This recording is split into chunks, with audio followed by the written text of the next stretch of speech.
Hey everyone, my name is Kurt Lozer and I am in my first year of the SAHI Master's Program. I currently work here on campus at CSU in the bookstore as a floor supervisor and inventory specialist.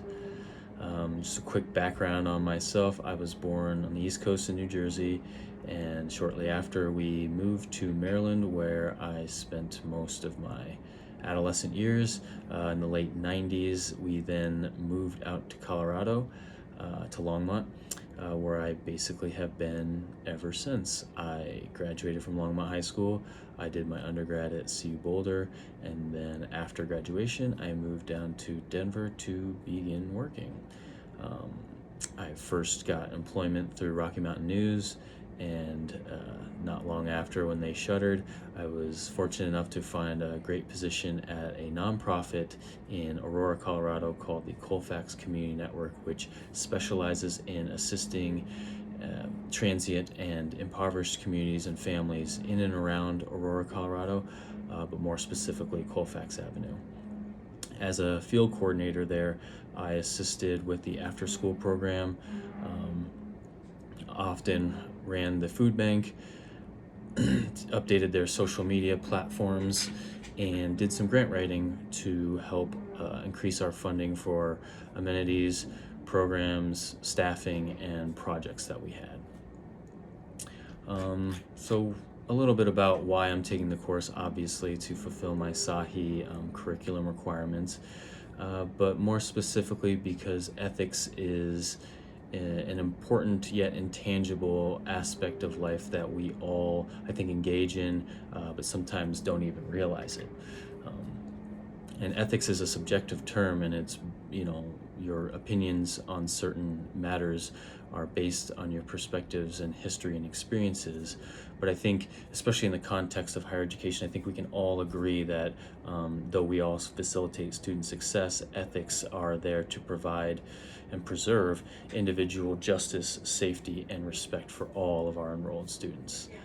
It's no secret that the demographics of our new student bodies are changing from the literature and text that we're used to, and more importantly, the technology that they've come to not only appreciate but take for granted, is something that, again, some of the literature, that they're beyond what some of the literature has been written for.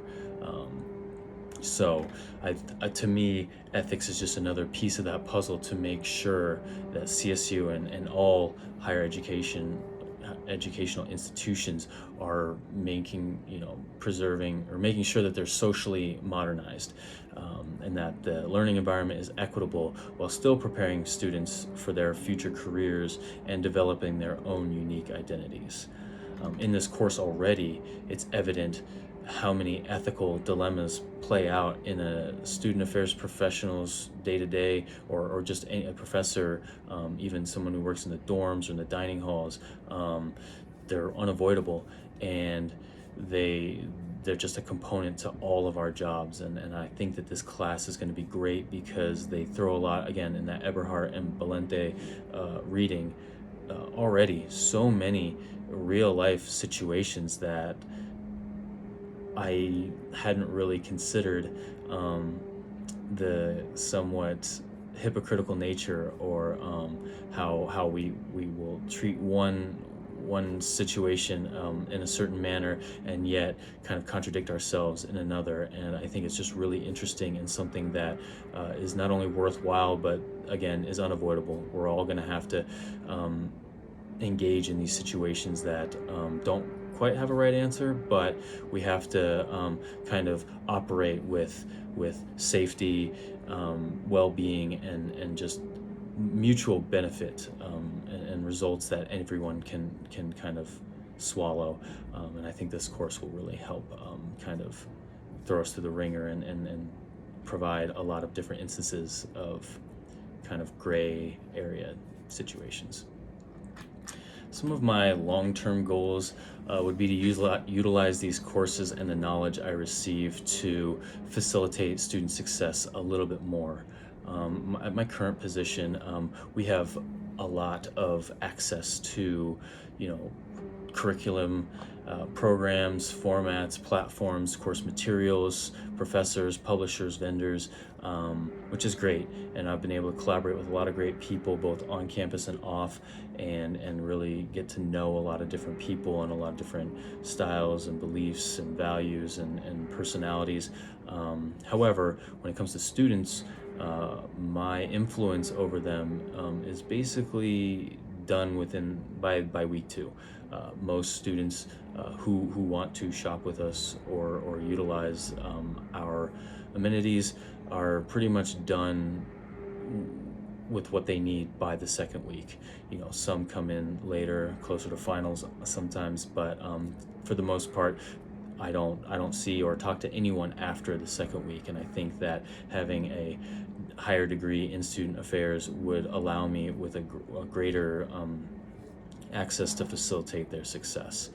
So something like a academic support coordinator, something in advising, counseling, even the rec center. I haven't exactly pinpointed a specific title or department for what I'm endeavoring for, but I just know that I'm passionate about students and their success and their journey, and I just know that here it's a little bit more limited, but the campus is large, and the help is needed.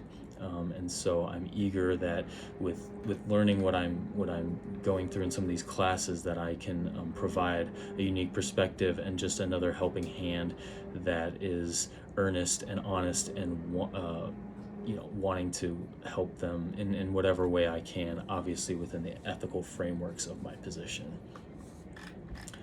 So something interesting about myself, I suppose, would be my family at the moment.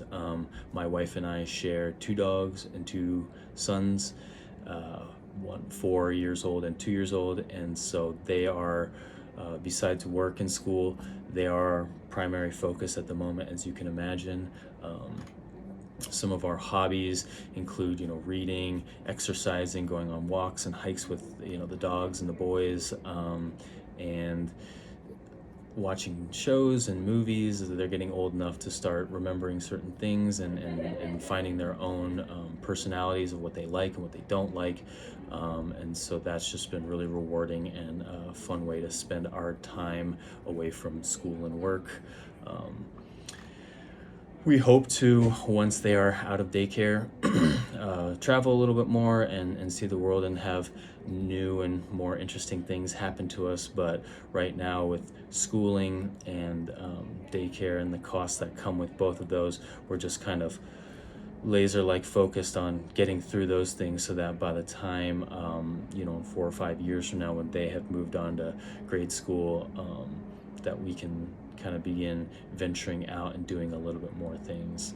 We do engage in some DIY projects, pretty basic stuff, because our expertise is low, but it's rewarding, and it's a great way to not only spend time together, but work out our differences and our communication styles and figure out what we like and what we can negotiate and communicate. And so I think that again, and then staying close to home, just so that we can kind of again focus on school, work, and our sons. And then when they're a little bit more older and a little bit more autonomous, then maybe we can go see the world and interact with others and find new interesting things to kind of involve ourselves with. But so that's about all I can say about myself. Sorry for going a little bit long, but I'm eager to meet all of you and watch your videos and converse with you and chat. This class is going to be very interesting, because ethics, in a lot of ways, there's really no right or wrong answer. And so depending on certain people's responses and interactions, I think we can learn a lot from one another and about our histories and experiences and some of the unspoken things about one another. And we can kind of get a better idea of who we all are and why we feel the way we do. So that's about it for me, and I can't wait to get started and move forward in this course with all of you guys. Thanks.